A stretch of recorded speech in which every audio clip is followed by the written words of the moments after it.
Surya, as teacher in SMK Asifa Asam Bagus. I want to explain about early marriage. It's very dangerous for adult because the effect is more easy to divorce. Assalamualaikum warahmatullahi wabarakatuh. Perkenalkan, nama saya Iqbal Maulana dari kelas 12 MA Al-Azhar. Saya Maulidatul Hasana dari kelas 11 dari sekolah SMK Asifa Asam Bagus. Assalamualaikum warahmatullahi taala wabarakatuh. Saya Qudsia Indonesia, salah satu tenaga pendidik di MA Al-Azhar. Nama saya Muhammad Thoyib, perangkat desa Mojosari. Jabatan saya di sini adalah Kaur TU Umum. Perkenalkan, nama saya Danita Puspa Indah. Saya sebagai bidan desa di Desa Mojosari. Pernikahan dini ialah yang dilakukan oleh seseorang yang di bawah umur. Pernikahan dini yaitu pernikahan yang dilakukan oleh pasangan yang belum mencapai usia dewasa, itu usianya di bawah 19 tahun. Pernikahan dini adalah pernikahan yang sering terjadi oleh anak di bawah umur seperti umur 12 tahun, 15 hingga 18 tahun. Untuk permasalahan nikah dini, kalau saya melihatnya dengan serius. Kalau sudah calon pengantin di situ melaksanakan pernikahan, otomatis dia akan sudah mencapai ke jenjang yang lebih serius. Jadi untuk pernikahan di situ bukan main-main. Jadinya harus serius dan harus berkomitmen. Harus komitmen sejak ijab kabul seperti itu. Mau tidak mau wajib dia serius dengan membina rumah tangga. Kita pemerintah di situ selalu membimbing warga agar sakinah mawaddah warahmah seperti itu.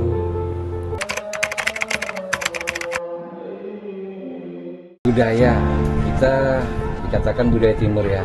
Jadi untuk pernikahan dini itu ya, khususnya di Situ Bondo ini banyak terjadi pernikahan dini karena kurangnya edukasi. Bagaimana bahayanya ketika pernikahan dini itu efeknya biasanya divorce, artinya perceraian itu cepat, gampang terjadi karena belum siapnya mental. Jadi budaya dan agama kita itu kan masih kental, apalagi di daerah Situ Bondo ini. Jadi harus lebih banyak mensosialisasikan atau mengedukasikan tentang bahaya atau sisi negatif dari pernikahan ini. Di dalam Islam itu ada namanya maqasidus syar'i, maksud ditetapkannya sebuah hukum. Nah, maksud ditetapkannya hukum ini kita harus memperhatikan kemaslahatan fisik, kemaslahatan jiwa, kemaslahatan sosial, kemaslahatan keluarga dan sebagainya. Hal itu juga harus dijadikan rujukan untuk ditetapkannya kapan sebaiknya pernikahan itu dilakukan. Di sini ada namanya maslahatul mursalah, yaitu kebaikan untuk bersama. Jika pernikahan itu nantinya menghadirkan ketidaknyamanan, kedoliman kepada beberapa pihak, salah satu pihak, maka pernikahan itu tidak diperbolehkan. Seperti itu.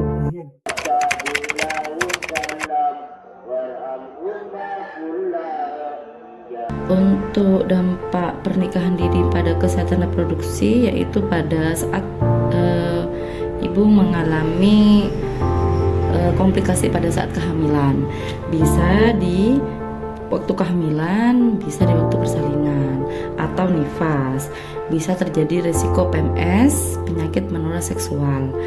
Kemudian bisa bisa terkena mentalnya juga.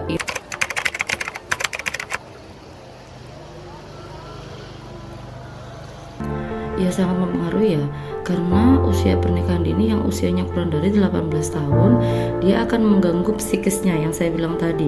Ada mengganggu dengan sosialnya, jadi bisa dari sosial ekonominya, Bisa dari kegiatan, misalkan kalau dia hamil terus usianya kan belum cukup, jadi mungkin dari sosial ekonomi dia berkurang, jadi bisa mengakibatkan pada saat persalinan ibu akan mengalami baby blues.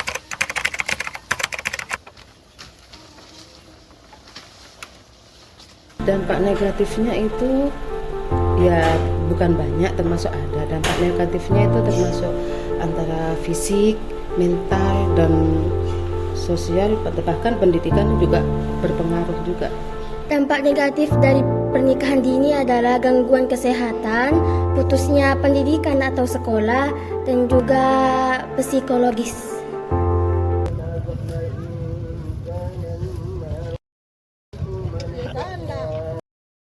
Sangat penting menurut saya karena semakin banyak kita sosialisasi kepada remaja putri terutama, akan semakin banyak mengurangi keluhan atau misalkan dari persalinan seperti ibu hamil yang risiko tinggi dengan anemia atau baby blues itu, terus kemudian bayi prematur.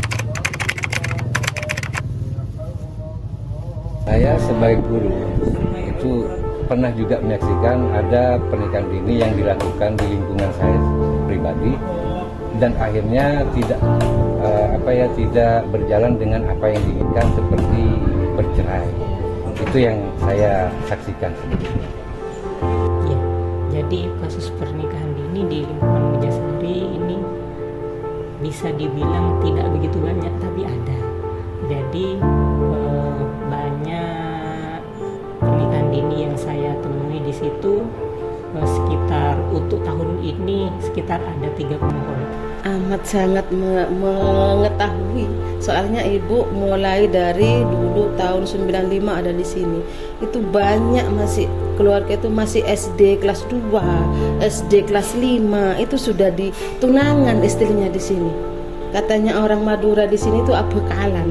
Nah, dari itu setiap tahun itu mesti sudah anaknya itu diajari untuk berdua, jalan berdua dengan tunangannya. Itu pun masih usianya masih relatif masih SD, SMP kelas 1 itu sudah di sini. Soalnya gimana ya nak ya, miris kalau ngelihat yang bukan pernikahan itu kan seakan-akan kalau di sini kalau sudah tunangan itu mesti dikawin siri, dikawin secara agama.